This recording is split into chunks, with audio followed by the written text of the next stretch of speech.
Everyone thinks a budget dash cam is just about capturing video, but here's the thing, most cams miss the two things that actually protect you: reliable evidence and fast response. After 2 weeks testing the Nextbase 322GW across city commutes, night rain, a highway run, and a parking lot knock test, I learned it nails one, surprises on the other, and exposes a quiet problem most buyers never consider. The punchline: 1080p isn't the headline here. It's the 10HZ GPS and emergency features that turn simple footage into usable proof. And yes, I hit a few app frustrations and found a small accessory that flips night performance from meh to usable. But that's exactly why these 3 reasons matter. Before we dive into what I discovered, quick heads up. If you're already thinking this might be your next dash cam, I dropped the best current price below. Stick around because there's a small add-on I recommend that makes a bigger difference than an extra resolution tier. Context: I needed a dash cam that doesn't just record but actually helps when things go sideways. I was sideswiped last year, my old cam's narrow angle missed the impact, the plate was a smear, and insurance dragged. Since then I've tried 2 no-name cams, a suction cup that fell off in summer heat and a 4K wonder that looked great until headlights turned every plate into a glowing rectangle. So I went into the 322GW skeptical.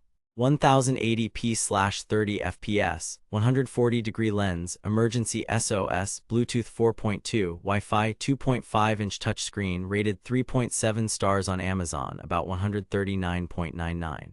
Good specs on paper, but would it actually help me win a claim and get help when it matters? I started with install and stability. Nextbase's click and go powered mount is the real deal. The magnetic connectors mean you leave the power cable in the mount. The cam snaps on and off in a second.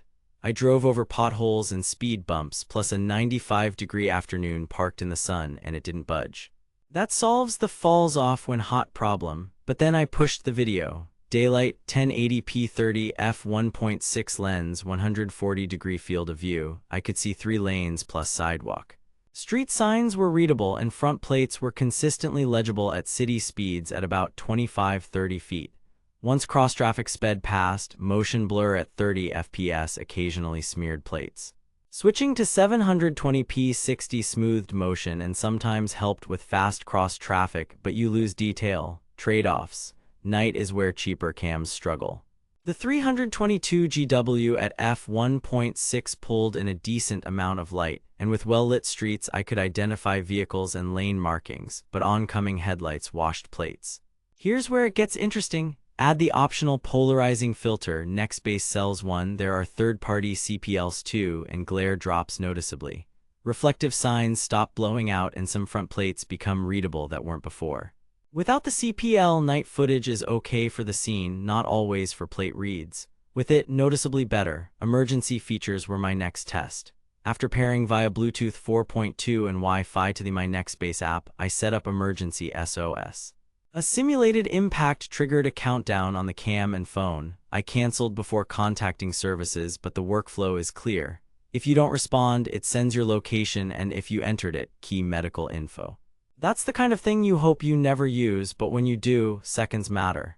The 10HZ GPS stamped speed and location on every clip. Map traces in the app snapped to my route quickly. Locked clips with the G sensor stayed protected through loop recording. Parking mode. I left the car overnight. Intelligent parking mode woke on a physical jolt, not random movement, and recorded a short protected clip. Here's the catch: if your 12V socket powers off with ignition, you'll want the hardwire kit for consistent parking coverage. Without it, you rely on the cam's internal battery or a live socket, which isn't always available. With a hardwire kit, it worked as advertised and sipped power. App experience. Pairing took 2 tries on my iPhone. Transfers of short clips were fine, but moving multiple minute long files was slow. Real talk. For batches, pop the microSD and use a reader. That's a common theme in dash cams and likely part of why the Amazon rating sits around 3.7. The touchscreen on the cam itself is responsive and good for quick playback and settings. Here's the surprise after all that. The best thing about the 322GW isn't its picture quality. It's how it turns footage into usable evidence with minimal hassle. The magnetic mount means you actually take it with you. The 10HZ GPS makes speed location overlays precise enough for insurance. Emergency SOS is a rare safety net at this price. And with a simple CPL filter, my night footage improved more than jumping to a pricier cam without glare control. That combo is the quiet advantage. I logged about 20 hours of driving and a half-dozen controlled tests, and compared clips with a basic 1080p no GPS cam and a pricier 1440p model. In bright daylight, the 1440p wins for sharpness. At night, the CPL on the 322GW narrowed the gap more than I expected. The cheaper cam lost both on plate reads and had no trustworthy GPS. As for the too good to be true factor, no, this isn't cinematic. Fast cross-traffic plates at night can still be hit or miss, and the app can be finicky. But for legal, shareable evidence, it checks the boxes that matter. Now that you know the real win is evidence plus response, not just pixels, the move is simple.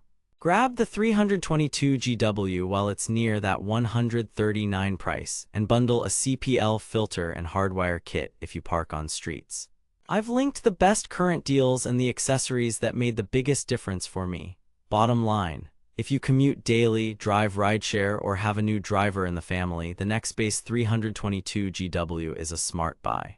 You get dependable 1080p 30 with a wide 140-degree view, 10HZ GPS stamping, emergency SOS, and a rock-solid mount that you'll actually use.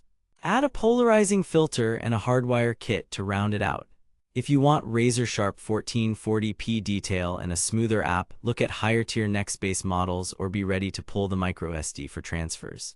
For most drivers, though, this is the sweet spot. Not flashy, just factual, and in an accident, facts win.